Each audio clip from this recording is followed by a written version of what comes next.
Yaqinda bir ayol bilan suhbatlashib qoldim. Vijdon azobidan chora qidirib qiynalayotganligi haqida gap boshladi. Rosti bu hikoyani eshitib ozgina qalbim larzaga keldi. Chunki oddiy hasad orqali qilingan tuhmat bir mushtipar onani umriga zomin bo'ldi. Chekka qishloqlardan birida ikki dugona opa-singilday yaqin bo'lib voyaga yetadilar. Bir maktabda, bir sinfda o'qishadi. Kun kelib, qizlarni biri Toshkentga o'qishga kiradi va ikkinchi qiz bundan biroz xafa bo'ladi. Oradan ko'p o'tmay talaba qizni xonadoniga bir sinfdosh yigitidan sovchi boradi. Rozilik olinib, to'y harakatlari boshlanadi. Ammo to'ydan bir kun avval to'y qoldiriladi va bunga sabab qo'shnilar orasida qizning sha'ni, bokiraligi bilan bog'liq nojo'ya gap bo'ladi. Emishki, talaba qizning Toshkentda yuradigan yigiti bor. Bu haqida eng yaqin qo'shtirnoq ichidagi dugonasi bilan sirlashgan emish. Qishloqda tarqalgan mish-mishlar sabab talaba qizni akalari ota-onasini qaddi bukiladi. Ko'p o'tmay to'yi qaytgan qizni hasratida onasi yurak xurujidan vafot etadi. Xullas, talaba qiz dugonasi sabab quruq tuhmatga qoladi. Yonimga kelib maslahat so'ragan ayol anglaganingizdek shu fojialar sababchisi edi. Aytishicha, oradan vaqt o'tib, talaba qizni baxti kulib oila quradi va uni sha'ni haqidagi gaplar yolg'on, tuhmat ekani oshkor bo'ladi. Odamlar ham haqiqatni biladilar. Men bu ayoldan nega bunday qilganini so'radim. U esa dugonamga sovchi qo'ygan sinfdosh yigitga ko'nglim bor edi deb javob berdi. Lekin birgina so'zim shunchalar katta fojialarga sabab bo'lishini bilmagandim deb, onasini o'limiga sababchi bo'lganimdan azobdaman deb tinmay qaytarardi. Bu suyaksiz tilni naqadar kuchga ega ekanini yana bir bor his qildingizmi siz ham?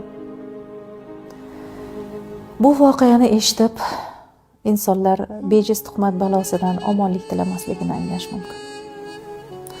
Pok bo'lsang-u, buni isbotlay olmasang. Dahshati. Yaratgan ekan barchamizni tuhmat toshidan va tuhmatchi degan nom bilan elda nom orttirishdan asrasin. Baraka qayerda bilasizmi? Hozirgi kunda juda ham ko'p insonlardan eshityapman. Ishimda baraka yo'q, pul keladi-yu birdan ketadi, xarajatlarimga yetkiza olmayapman degan gaplarni, so'zlarni. Sizga bitta savol bermoqchiman-da. Mana ko'cha-ko'yda yurganingizda, ovqatlanganingizda, kafeda, restoranda buyurtmalar berasiz, shashlik yeysiz, hali u taom, hali bu taom. Agar javobingiz ha bo'lsa, endi keyingi savolni beraman. Har ko'chada yegan taomingizdan ota-onangizga ham ilinasizmi? Ularga ham olib kelasizmi? Yana bir savol. Oxirgi marta qachon tildan suhbatlashdingiz? Sog'ligingiz yaxshimi? Sog'ligingizda muammo yo'qmi deb so'radingizmi? Bilamizki, ota-onalarimiz farzandiga ichidan o'tgan og'riqlari haqida ochiq-oydin aytmaydilar-da, aytsa ham imkon qolmagan holatda aytishlari mumkin. Shuning uchun ular bizni ayaydi-da, shuning uchun ular bilan sog'liklari haqida ko'proq suhbatlashib, batafsil so'rab, ogoh bo'lib turishimiz kerak emasmi? Negaki, biror og'riq bo'lsa ham oldini olib og'rini yengil qila olmasak, qanday farzand bo'ldik deb keyin o'zimizni koyib qo'yib yurishimiz ham hech gap emas.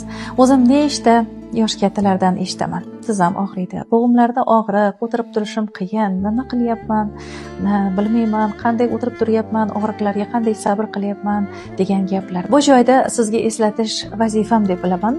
Argon preparatlari xuddi shu og'riqlarda yordam berib kelmoqda-da, juda ham ko'pchilikka. Qancha insonlar ota-onasiga argon sabab shifo topishdi. Baraka ko'chadan emasda, ota-ona duosidan. Ularni qilgan, bizni bolaligimizda qanday parvarish qilishgani, xuddi shunday parvarishimizda. O'z uyimizda, o'z oilamizda bo'ladi baraka.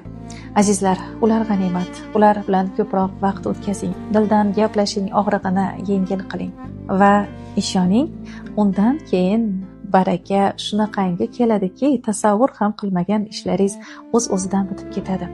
Bu asrlardan beri o'z isbotini topib kelayotgan haqiqatlar. Yaqinlaringizga ham eslating.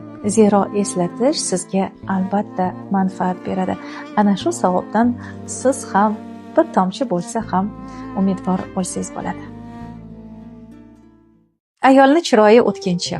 Oradan vaqt o'tib erkak bu chiroyga ko'zi ko'nikib sezmay qolish ehtimoli ham bor. Chunki chiroyli, go'zal kabi iboralar bu uni tashqi suratiga nisbatan ta'rif, husniga, jamoliga berilgan baho. Lekin ayolda bir xislat bo'lishi mumkin.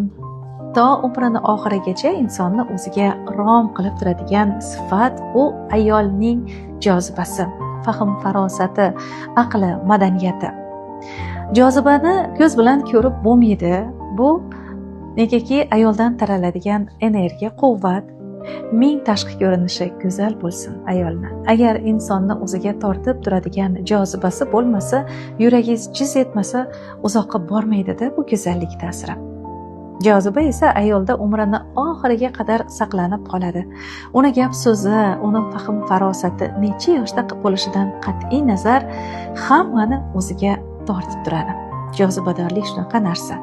Ayol kishini o'z jufti bilan munosabatlarda gap so'zini o'ylab so'zlashadigan, o'zini tashqi va ichki chiroyiga doim e'tibor berib turadigan, hissiyotlarini boshqara oladigan, umuman olganda jozibani yoniga plyus belgisini qo'yib farosat desak ham bo'ladi.